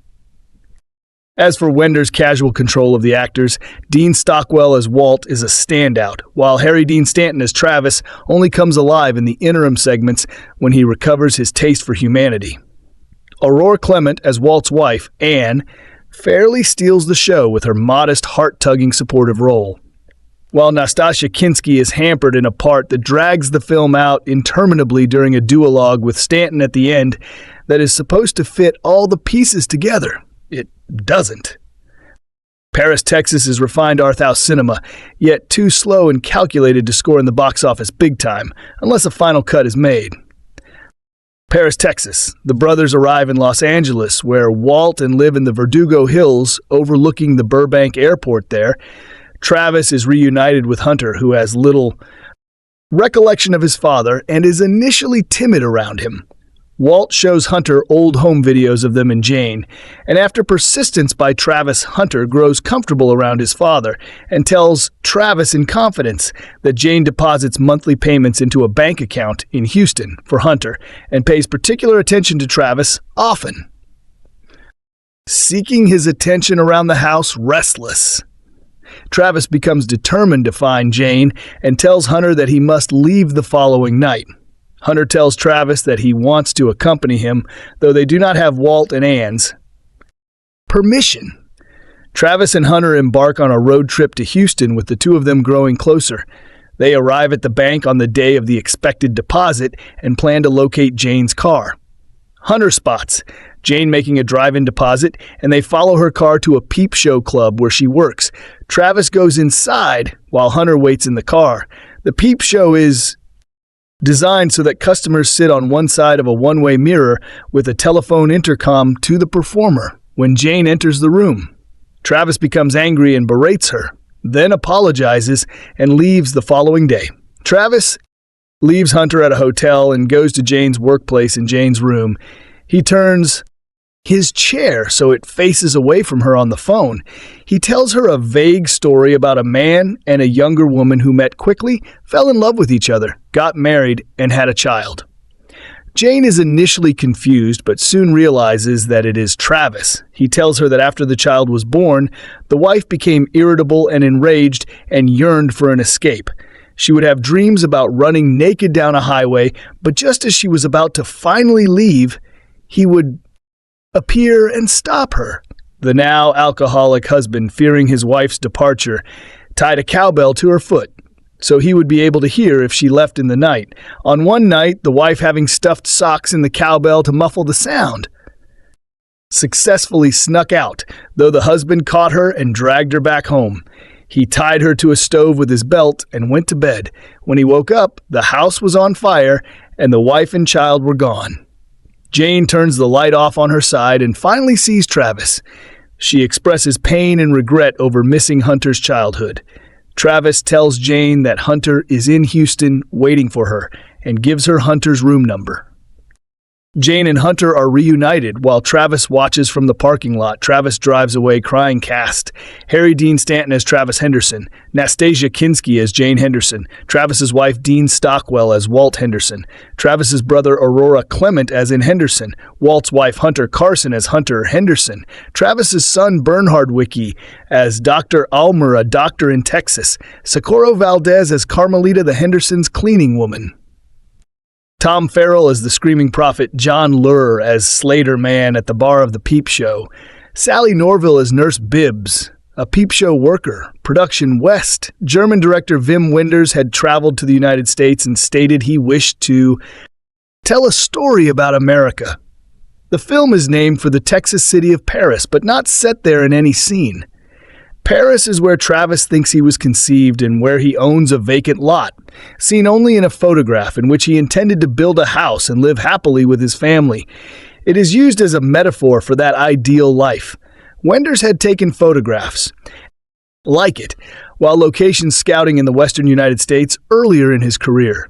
Photographing locations such as Las Vegas and Corpus Christi, Texas, screenwriter Sam Shepard met Wenders to discuss writing and or acting for Wenders' project. Hammett Shepard said he was uninterested in writing Hammett, but they considered loosely adapting Shepard's Motel Chronicles and developed a story of brothers on having lost this memory.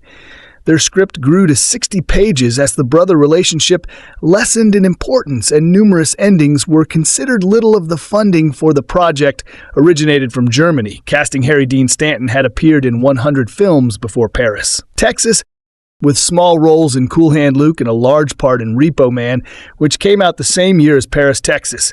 He embraced the leading part of Travis, saying, "After all these years, I finally got the part one wanted to play." However, Wenders also said Stanton was unsure of his part in the age disparity between himself and the younger Nastassja Kinski. Wenders stated he had discovered Dean Stockwell as she was prepared to quit acting, finding no desirable roles and considering beginning a career in real estate hunter. Carson was the son of co-screenwriter L.M. Kitt. Carson had agreed to act while accompanied by his mother, Karen Black, who helped him memorize the dialogue. Kinski wrote a diary for the character Janet to develop her backstory, imagining her immigrating from Europe and getting more affection from Travis than she had from anyone. According to Stockwell, his character in early drafts was intended to travel with Hunter, Travis and in before, and turn back to Los Angeles. And Walt became lost in the desert, paralleling Travis in the first scene. Stockwell and Aurora Clement parts were later reduced filming Wender said the film shot in only 4 to 5 weeks with only a small group working. The last weeks was very short and fast. There was a break in shooting, during which time the script was completed. Filmmaker Allison Anders worked as a production assistant on the film, while Claire Dennis served as assistant director. Filming largely occurred in Fort Stockton and Marathon in the Trans-Pacus region of West Texas. The film marked Winder's first time avoiding storyboarding, completely going straight to rehearsals on location before shooting. Shooting had already started in 1983 when the screenplay was still incomplete, with the objective of filming in the order of the story Shepard. Planned to base the rest of the story on the actors' observations and their understanding of the characters. However, when Shepard moved on to another job, he sent Wenders notes on how the screenplay should end. Instead, Shepard credited Wenders and LMK Carson with the idea of a peep show, and the story's final acts at the request of Wenders. Shepard composed Travis' climactic monologue to Jane and did over the phone to a secretary working on the film. The filmmakers opted not to portray a realistic peep show as they needed a format that allowed for more communication between the characters. Kinski could not see anyone, only a mirror in the peep show scenes, and said this created a genuine feeling of solitude. Challenges arose when the film ran short of finances, but Wenders was encouraged when they completed the scene, with Kinski remarking, "It dawned on me that we were going to touch people in a big way. I was a little scared by the idea." Reception: Roger Ebert gave the film 4 stars, writing, "Paris, Texas is a movie with the kind of passion and willingness to experiment that was more common 15 years ago than it is now. It has more links with films like 5 Easy Pieces and Easy Rider and Midnight, true, deep, and brilliant." Variety's Holly Willis praised the cinematography and credited Wenders for a worthy European portrait of the U.S. Vincent Cammey of the New York Times explained, "The film is wonderful and funny and full of real emotion as it details the means by which Travis and the boy become reconciled. Then it goes flying out the car window when father and son decide to take off for Texas in search of." Jane David Denby criticized Paris, Texas and New York, calling it lifeless and a fiasco. Texas Monthly boasted Paris, Texas was the hottest Texas town in France, noting Lemon placed a rave review of the film on its first page. It has had an enduring legacy among critics and film aficionados as a cult classic in 2015. Guy Lodge of The Guardian named it a favorite Palm Deer winner, while Texas Monthly included it in its Best Texas Movies list for its depiction of Marathon, Texas during the same year. Paris, Texas appeared on a posthumous list of Akira Kurosawa's 100 favorite movies in 2016. Entertainment Weekly also included it in the 25 best Texas movies, while the Texas Observer critic Michael Agressa credited it with creating a certain flavor of Texas cool. However, that year, The Hollywood Reporter argued its prestige had lessened somewhat, naming it the 44th best Palm Deer winner to date on the review aggregator website Rotten Tomatoes. Paris, Texas holds an approval rating of 95% based on 58 reviews, with an average rating of 8.3 Swoosh 10. The website's critics' consensus reads, "A quiet yet deeply moving kind of Western. Texas captures a place and people like never before or after Metacritic," which uses a weighted average, assigned the film a score of 81 out of 100 based on 13 critics, indicating universal acclaim. Paris, Texas movie. Review: A man walks alone in the desert. He has no memory, no past, no future. He finds an isolated settlement where the doctor, another exile, a German, makes some calls. Eventually, the man's brother comes to take him back home again. Before we think about this as the beginning of a story, let's think about it very specifically as the first 20 minutes of a movie. When I was watching Paris, Texas for the first time, my immediate reaction to the film's opening scenes was one of intrigue. I had no good guesses about where this movie was headed, and that in itself was exciting because in this most pragmatic of times, even the best movies seem to be intended as predictable consumer products. If you see a lot of movies, you can sit there watching the screen and guessing what will happen next and be right most of the time. That's not the case with Paris, Texas. This is a defiantly individual film about loss and loneliness and eccentricity, We haven't met the characters before in a dozen other films. To some people that can be disconcerting. I've actually read reviews of Paris, Texas complaining because the man in the dessert is German and that another character is French. Is it written that the people in movies have to be middle Americans like refugees from a sitcom? The characters in this movie come out of the imagination of Sam Shepard, the playwright of Rage and Alienation, and men look for answers in the vastness of great American cities. The Lost Man is played this time by Harry Dean Stanton, the most forlorn and angry of all great American character actors. We never do find out what personal cataclysm led to his walk in the desert, but as his memory begins to return, we'll learn how much he has lost that was married once and had a little boy. The boy has been raised in the last several years by Stanton's broth and sister-in-law Aurora Clements.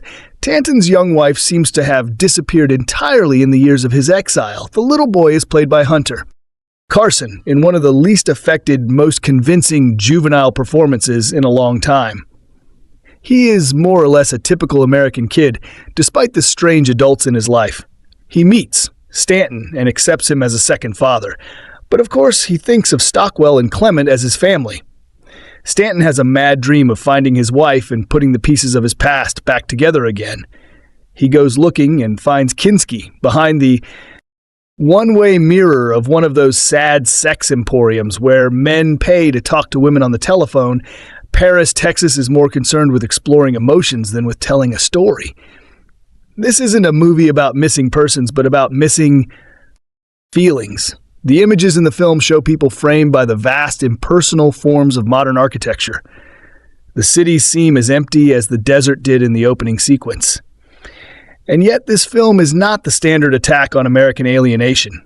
It seems fascinated by America, by our music, by the size of our cities, and a land so big that a man like the Stanton character might easily get misplaced. Stanton's name in the movie is Travis, and that reminds us not only of Travis McGee, the private eye who specialized in helping lost souls, but also of lots of American westerns in which things were simpler and you knew who your enemy was. It is a name out of American pop culture, and the movie is a reminder that all three of the great German New Wave directors, Herzog, Fassbender, and Wenders, have been fascinated by American rock music, American fashions, American mythology. This is Wenders' fourth film shot at least partly in America. It also bears traces of Kings of the Road, his German road movie, in which two men meet by chance and travel for a time together, united by their mutual inability to love and understand women. But it is better than those movies. It's his best work so far because it links the unforgettable images to a spare, perfectly heard American idiom. The Sam Shepard dialogue has a way of allowing characters to tell us almost nothing about themselves except for their most banal beliefs and their deepest fears. Paris, Texas is a movie with the kind of passion and willingness to experiment that was more common 15 years ago than it is now. It has more links with films like Five Easy Pieces and Easy Rider and Midnight Cowboy than with the slick arcade games that are the box office winners of the 1980s. It is true, deep, and brilliant. After almost 40 years, Wim Wenders' Euro-Americanist masterpiece, Paris, Texas, feels as richly mysterious and mesmeric as ever an outsider's connoisseur perspective on the U.S., with its wailing, shuddering slide guitar by Ry Cutter, which became as much of an instant classic as any Morricone's theme. For the good, the bad, and the ugly, it mimicked the desolate beauty of the Texas desert and the micro-landscape of the star's own weather-beaten face. He was, of course, the unforgettably gaunt and haunted Harry Dean Stanton, who at 58 years old and after a lifetime of self-acing supporting roles, suddenly leapfrogged mere star status to become an icon. Paris, Texas is a beautiful-looking, beautiful-sounding film, although I have to confess to being unsure about the ending. However, when I first saw it, I was hugely relieved about the way it turned out for Nastassja Kinski. I had been very worried about a sudden final reappearance from Slater, the sinister, tough-looking guy that runs the Peep Show, played by Yarmouth's regular John Lure. Other information about this film. The man comes walking out of the desert like a biblical figure, a penitent who has renounced the world he wears. Jeans and a baseball cap, the universal costume of America. But the scraggly beard, the deep eye sockets, and the tireless lope of his walk tell a story of wandering in the wilderness. What is he looking for? Does he remember Vim? Wender's Paris, Texas, 1984 is the story of loss upon loss. This man, whose name is Travis, was once married and had a little boy. Then that all went wrong, and he lost his wife and child. And for years he wandered. Now he will find his family and lose it again this time. Not through madness, but through sacrifice. He will give them up out of his love for them. The movie lacks any of the gimmicks used to pump up emotion and add story. Interest, because it doesn't need them. It is fascinated by the sadness of its own truth. The screenplay was written by Sam Shepard, that playwright of Alienation and Rage, and it reflects themes that repeat all through Wender's career. He is attracted to the road movie, to American myth, to those who stand outside and witness suffering. Travis in Paris, Texas, is like Damn, the guardian angel in Wings of Desire. He loves and cares, he empathizes, but he cannot touch. He does not have that gift. The movie story is simply told. Travis asks for water at a backroads gas station, collapses, is cared for at the local hospital. His brother, Walt Henderson, comes to fetch him, but when they stop on the road, he starts walking away again, down the railroad tracks. He will not speak.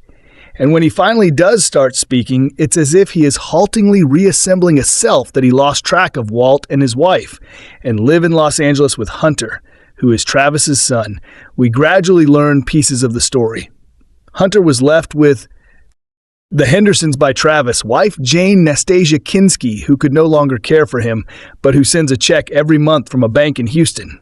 Travis is not insane, not acting out his alienation. He is simply lost in grief, despairing at the way his marriage was joyous for a brief time and then was destroyed by his own drinking and jealousy. He stays for a time with the Hendersons, slowly wins Hunter's trust, walks home with him from school in a sweet little scene where they copy each other's gaits. Then he has a serious conversation with Hunter that leads to them getting into Travis's old Ford pickup and driving to Houston to find Jane. The movie is always compared to John Ford's The Searchers, a film in which a man wanders in the desert to look for a young woman lost to the Indians. Another film said to be inspired by The Searchers is Scorsese's Taxi Driver, where the hero, also named Travis, tries to rescue a young woman from the clutches of a pimp in the Wenders, and Shepard telling Jane is discovered working in a sex club where her specialty is sitting behind one-way glass and talking with her customers over a telephone. The buried theme in each case is the need to save the woman from what is perceived as sexual bondage. All three heroes, those played by John Wayne, Robert Darrow, and Stanton, are somewhat misguided in their quest, not quite understanding the role of the woman. The journey from Los Angeles to Houston includes many long talks between Travis and Hunter. And I was reminded of Wender's Kings of the Road, 1976, where two men share a long journey and talk especially about women, how they need them and do not understand them. Travis and Hunter talk obliquely about the missing wife and mother, but they also cover the Big Bang and the theory of relativity. Although they are sharing the front seat of the truck, they sometimes speak over walkie-talkies. This mechanical intervention in their conversation is reflected later when Travis talks with his wife on the telephones in the booth at the sex club Paris, Texas. Is his liner as an arrow Travis is hauled back from despair and reunited with his brother's family and Hunter. The more he sees the family, the more he feels that Hunter belongs with his biological mother. The journey takes them to Houston, and then everything narrows down to the heartbreaking scenes in which Travis and Jane try to explain themselves to one another. Their first conversation is halting and painful as Travis tries to determine if Jane goes home with her customers for money. She does not. We understand that Travis asks not out of jealousy, but because he is forming a plan in the second conversation, even though Jane cannot see him and his voice is distanced by the tiny sound of the phone. Travis turns his back to the window. He cannot even look at Jane while telling her a story. I knew these people. Travis begins in one of the great monologues of movie history. These two people, they were in love with each other. The girl was very young, about 17 or 18, I guess. And the guy was quite a bit older. He was kind of raggedy and wild. And she was very beautiful. You know, he tells of a time when even a trip to the grocery store was an adventure, when he would quit jobs just so he could be at home with her, and then how the jealousy began to eat at him. Then he'd yell at her and start smashing things in the trailer. When Jane repeats the trailer, it is clear.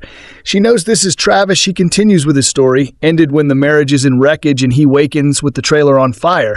Then Hearn had never looked back at the fire. He just ran Hearn until the sun came up and he couldn't run any further. And when the sun went down Hearn again for 5 days, she ran like this until every sign of man had disappeared. This confession inspires Janet to turn her back to the window and tell her own story. At one point, she turns off the light in her cubicle, and he turns a light to his face, and she can even see him. They never touch. He tells her that Hunter is waiting for her in the Meridian Hotel room. 15:20. He needs you now, Jane, and he wants to see you. The film ends with the mother and child reunited in a decision that is both dramatically and cinematically inspired. Travis watches their meeting from the rooftop of a nearby garage and then drives away. There is the same feeling as when John Wayne in The Searchers restores the missing girl to her family and then looks on alone again and forgotten before turning to walk back into the wilderness. Practical and logical objections can be raised about this story. Was Travis right to take Hunter away from Walt? And Anne, can Jane care for him? Could Jane work in the club and not be a prostitute? But never mind, Wenders uses the materials of realism. But this is a fable, as much as his great Wings of Desire. It's about archetypal longings set in American myth. The name Travis reminds us of Travis McGee, the private investigator who rescued lost souls and sometimes fell in love with them, but always ended up alone on his boat. The Texas setting evokes thoughts of the Western, but this movie is not for the desert and against the city. It is about a journey which leads from one to the other and ends in a form of happiness. Wenders is part of that circa 1970 flowering of talent known as the German New Wave. It includes also Herzog, Fassbender, Schlondorf, von Trotta. He has always been fascinated by American movies and music. Many of his films are set at least partly in the U.S. The music in Paris, Texas is by Ry Cutter, and it's lonely and filled with distance. The photography by Robbie Muller contains the sense of a far horizon beyond every close shot. The Shepherd dialogue lacks all flourish and fanciness and is about hard truth, long rehearsed in the mind. Then there are the miracles of the performances by Harry Dean Stanton, Nastassja Kinski, and Hunter Carson. Stanton has long inhabited the darker corners of American noir with his lean face and hungry eyes. And here he creates a sad poetry. Kinski, a German, perfects the flat, half-educated accent of a Texas girl who married a raggedy older man for reasons no doubt involving a hard childhood. Young Carson debating relativity and the origin of the universe, then asking even harder questions such as, why did she leave us? Has that ability some child actors have of presenting truth without decoration. We care so much for their family. Framed. Lonely and unsure within a great emptiness. There are those, I have no doubt, who will claim they emerged from the womb with an appreciation for cinema of all types, whatever its place of origin. If you meet such a person, do them and me a favor and smack them in the mouth. They're almost definitely lying. If we are lucky, we grow up in a household in which we are exposed to a variety of film and music, and are thus able from an early age to appreciate a wider range of art and entertainment than the homegrown or Hollywood product we are so relentlessly exposed to before the arrival of home video. This was a damned unlikely prospect for the average Jane and Joe, and even years after its arrival. There are precious few teenagers who will not choose the immediate thrills of the blockbuster over the less obvious and more demanding pleasures of a European family drama. That's part of growing up kids like think they're Tom Cruise or Russell Crowe, and Matthew Amalek is spent my cinema-going youth, as did many of my friends consuming a diet of Hollywood movies and the occasional British flick laced with the unpretentious thrills of Hong Kong martial arts cinema. They discovered the older Hollywood product at a surprisingly early age. But I was in my late teens before I began experiencing the various delights of world and independent cinema. It would be another good few years before this became my viewing material of choice. And when I first encountered Paris, Texas, my first Wim Wenders film, I was on my way out of Hollywood, but still only dipping my toes in modern European cinema. It was an odd screening. Anyway, I went with my girlfriend of the time and a good friend who had this thing for Nastassja Kinski, which was frankly our main reason for being in that cinema on that day. I don't know what I was expecting and can't remember just why I reacted as I did, but the film really pissed me off. I was bored and irritable, and I remember once going to the toilet at one point for no other reason than to be away from the screen just for a short while late in the film after listening to a man relate what felt like an interminably long story. I watched him get up to leave, and my heart began to lift. But when good old Nastassja stopped him from doing so, I wanted to leap through the screen and strangle her. None of us came away happy. Less than a year later, the girlfriend and I had parted company, and a few years after that, the friend in question had gone his own way before we drifted apart, gave me soundtrack album one he insisted I listen to. Without prejudice, it was Paris, Texas by Ryder. Despite my surprise that he would do such a thing, he had been there after all. E give it a listen-re. Cooter was cool in my book. And had contributed to some other fine film soundtracks, and over the course of the next few months, I became slowly hypnotized by the soulful twanging of Kater's guitar, by the images it conjured up in my mind, by how good it sounded when you were on a long journey. I even sought out the tune that was the principal influence on the score. Blind Willie Johnson's Dark Was the Night, Cold Was the Ground. Then a chance meeting briefly reunited me with the ex-girlfriend. We shared memories and talked film in Paris, Texas came up again. She'd seen it a second time and had really enjoyed it.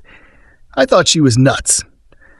Then again, I'd always thought that by the time the opportunity and inclination to watch the film a second time coincided, a fair few years had passed, and my embracement of the non-Hollywood product was pretty much complete. I had become hooked on minimalist Iranian drama, its focus on character and place over of story being something I could never have imagined even tolerating just 15 years earlier. So I believed I was ready. I knew the soundtrack. I'd seen a few more Wenders films, and I was no longer in a hurry. If the film wanted to take its time, then I was prepared to walk with it. And there was another factor, one that relates to human experience. But I'll get to that. Watching the film a second time after such a long period and after so many non-Hollywood films was a very different experience. You might even call it a revelation. I could not for the life of me recall just what it was about my state of mind on that first viewing that had made me so blind to what was now so obvious. The film no longer felt slow, but entrancingly unhurried, and the pace seemed just right for the story being told. You want speed. Go see Jan Debont. If you character and emotion and a vivid feel for landscape and place, then Wenders is your man. What I failed to capture in this rediscovery is that all-important first viewing experience approaching a film and being hooked, but unable to guess how the story will unfold. Something some of the best European cinema specializes in. First time round, I didn't know but didn't care. Second time, I cared, but already knew the answers. My loss. And it is a loss. Roger Ebert has said that one of the film's finest qualities is that you could not predict where it was going to take you. And for the true newcomer, this is absolutely correct. It starts in captivatingly enigmatic fashion with the image of a man named Travis, wearing the wonderfully ragged face of Harry Dean Stanton, walking purposefully through the barren heat of the Texas Badlands. He runs out of water but stumbles across a bar so isolated, I couldn't, wondering how, if it ever had customers, all it has in the fridge is beer.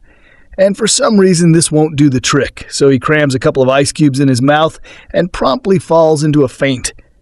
He is revived and examined by a large German doctor who finds amongst the man's possessions a phone number for someone who may just be a relative. So gives him a call. The number belongs to Walt Henderson, who lives in Los Angeles and makes advertising hoardings. He's also Travis's brother. Travis, it emerges, has been missing for 4 years. Ever since he broke up with his wife Jane and his young son Hunter, now lives with Walt and his French wife. Walt drives down to Texas to collect his long-lost brother and wants to know what happened. But Travis isn't talking, having drifted into an almost catatonic trance. Walt takes Travis back to L.A., where he slowly opens up and attempts to bond with his confused and uncertain son. But the question of why Jane left and where she now is remains, and Travis decides the time is right to find her and confront her about their past. This is a film about loneliness and loss, and rarely if ever have I seen the essence of either so vividly captured on film.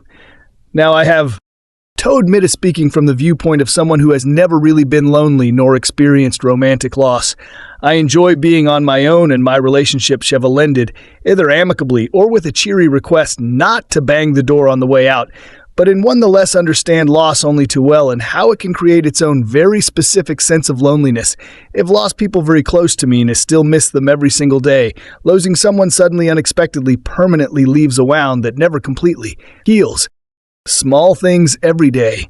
Things remind you of them. Remind you of the good times you had together and make you wish you could talk to them again just one last time. That these losses happened between my first viewing of the film and the second just may be a contributory factor to my more receptive appreciation of its qualities. There's a scene, a simple but crucial scene, that for me defines this element beautifully, cleaned up and communicative.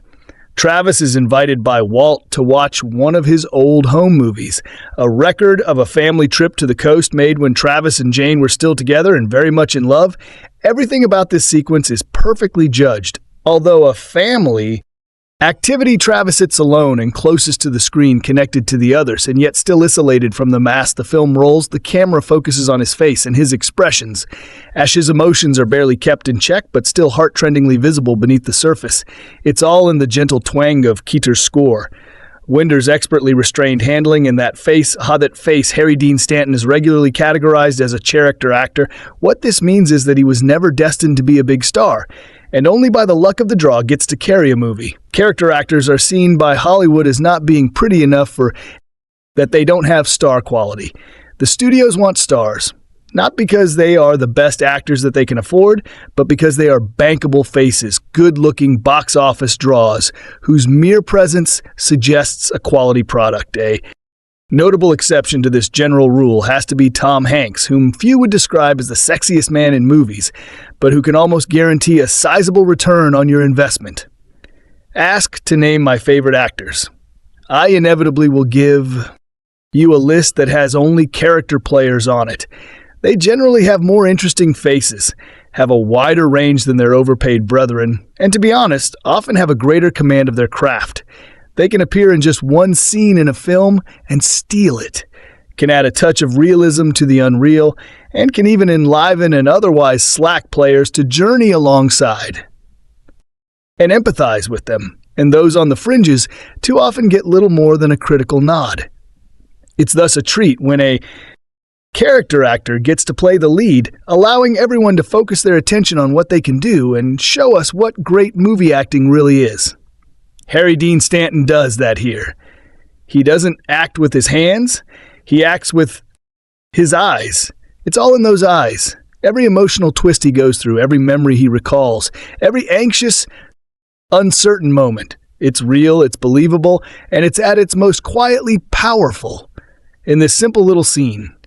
There's a moment towards the end of the sequence when Travis looks over at Hunter and their eyes meet, and a few friendly words are passed between them.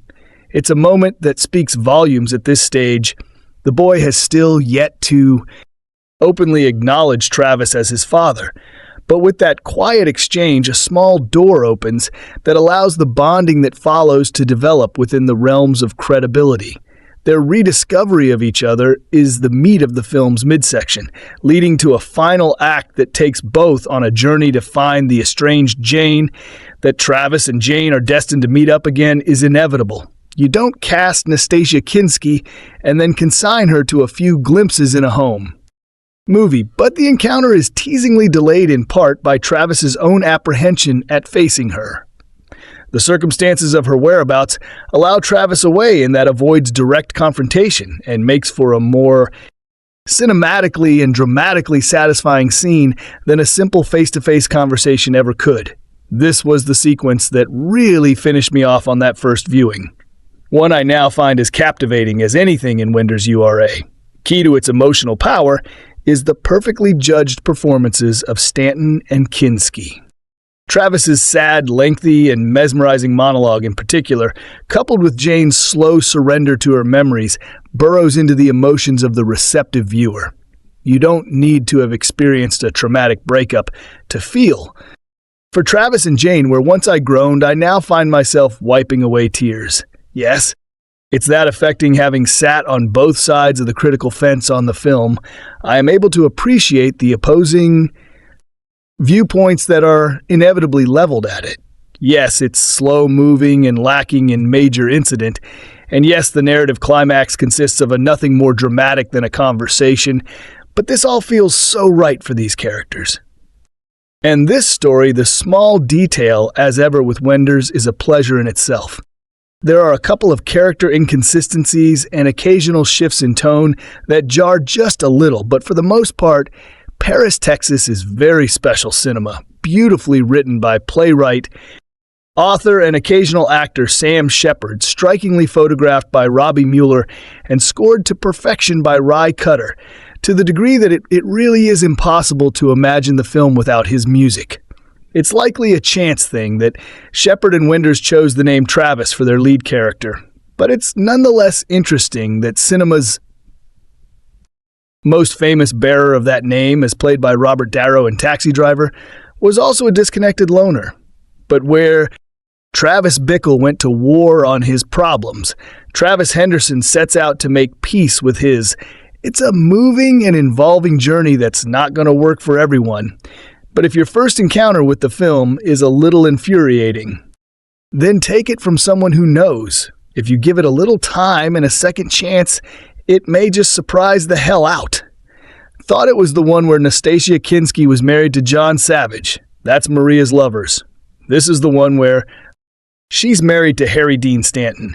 The confusion makes some sense. Both are independent films released in 1984 from foreign directors, and Rí Konchalovsky, a Russian-directed Maria's Lovers, while here it's Wim Wenders of Germany. That might make a good film fest, by the way. Movie set in America, with American actors directed by foreigners. A lot of Paris, Texas went over my head when I first saw it in 1984. It's a story of a crazy, maddening love, and I hadn't experienced my own crazy, maddening love.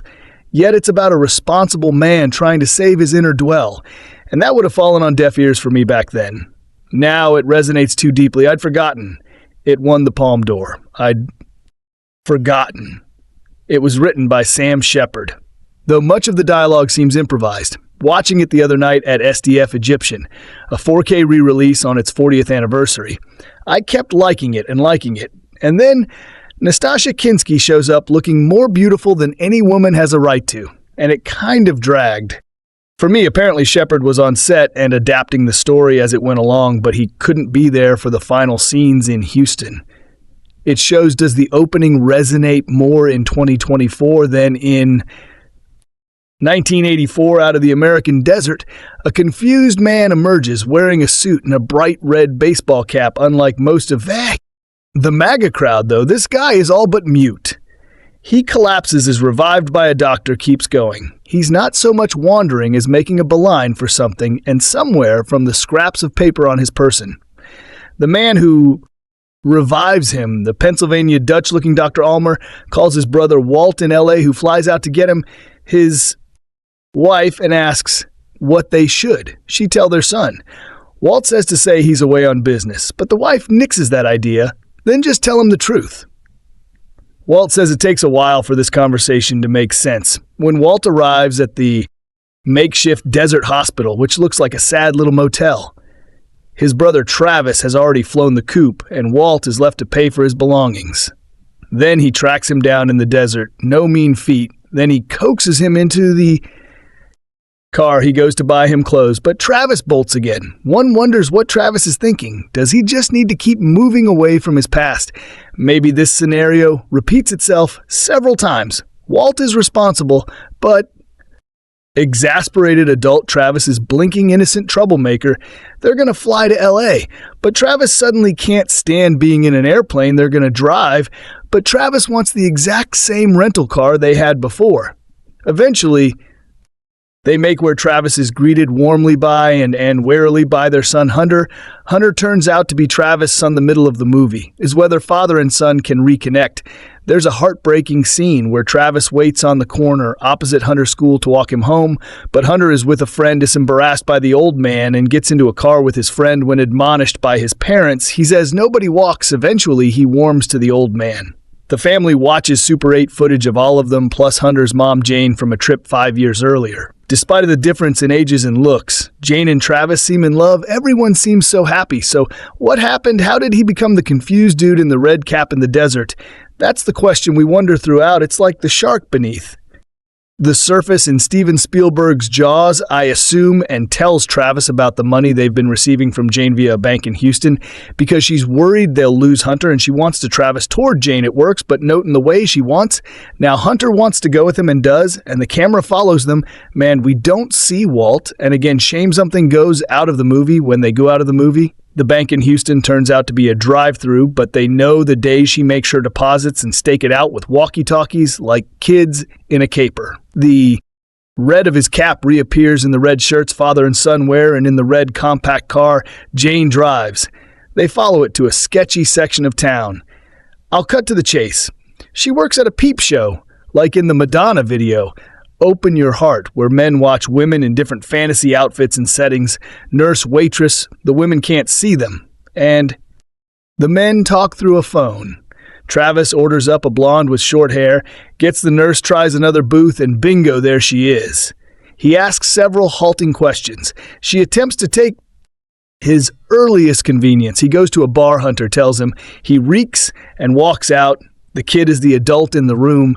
But Travis returns to the peep show, gets Jane again, and this time without specifically telling her who he is. He tells her this is the moment we're supposed to get the shark from Jaws, but it turns out to be a big fish.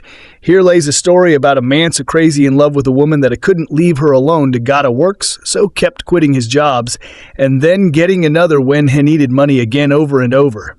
Then he began to drink and get drawn-out monologue, and throughout there's a dawning look of realization on her face. Then it's her turn for a long, drawn-out monologue. The climax of their intermingling stories is when he wakes up and finds himself on fire. She'd set fire. Tow their trailer home and left with the boy, and in a way here, mained on fire. How she began working in a peep show, who knows, according to actor Dirk Bogarde. The president of the Kin competition jury in 1984, festival bosses were less than Nen. Delighted with the selection of new German cinema graduate Wim Wenders' Paris, Texas for that year's palm writing in his autobiography. Backlod recalls the instruction she was given from the top. We were to choose films which would please a family audience, not tons which would appeal to a few students, and a handful of Fox intellectuals, family entertainment for all the world. Market showers before the award ceremony. The authorities were aghast as when Bogarde presented them with his crew's decisions. What about the American films, there or no? Americana Awards, she quotes, you think that this Paris, Texas is family entertainment, this film directed by Wim Wenders, written by Sam Shepard, adaptation by Elm Kit Carson.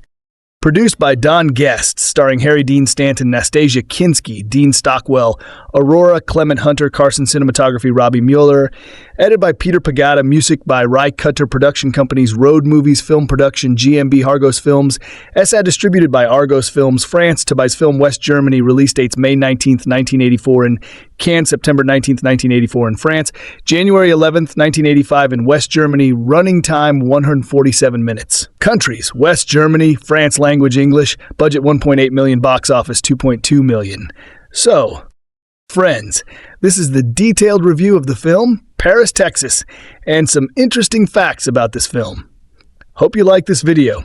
Do give our video a like and subscribe West Films to our channel to watch.